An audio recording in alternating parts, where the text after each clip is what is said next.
Aida for buying an air fryer that was too big. Please feel free to look at previous posts about our ancient TAS oven. I sought advice about our oven, that is over 20 years old, and keeps blinking off when it goes over 150°C for extended periods of time.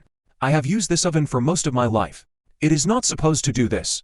My dad doesn't care to replace it because he's old-fashioned, stubborn, a cheapskate. And I got my autism from him, but he'll never admit that he's odd. Because these are conditions that young snowflake millennials i.e. me have. He used to come home from his university job and bitch about how he didn't think all these students suddenly claiming dyslexia were genuine because he saw them read.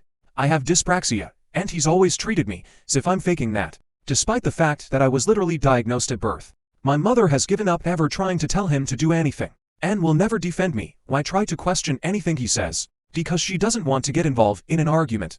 I took advice offered to me in the threads posted about said oven, and called the guy out to look at the oven and say what was wrong. He agreed with me that it was old and past the point of saving. It's extremely energy inefficient and wasting us money every time we use it.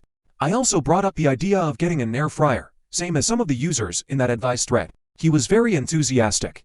There's no loose wiring, but the oven plug has failed the resistance test. I bought an air fryer, but didn't have enough time to tell my parents before they got back off holiday. It's about 12L, Kosori, oven style.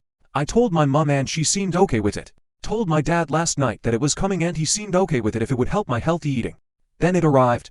He hates the thing, called me into the dining room to help unpack it and immediately started ticking holes, complaining about how it's too big. It's like I've given him a Zeppelin. There's nowhere to put it, hasn't even tried to get it on the kitchen counter. If he had to buy one he wouldn't have bought this one. Doubted the credentials, who I bought it from.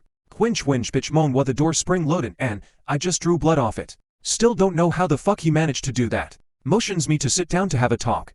Told him it was meant to be a gift.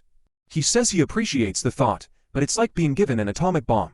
I say right, well I guess it'll have to go back then, and he agrees. I'm not proud, but I stormed out and screamed at him when he tried to follow me, being all like, nah Alice, come back here. I don't know why you're making yourself the victim here. I scared the shit out of the cats. I locked my bedroom door and screamed at him to fuck off when he stood by the door, and kept ordering me to come out so he could reassert himself as correct. I feel extremely depressed. Nothing I ever do is good enough.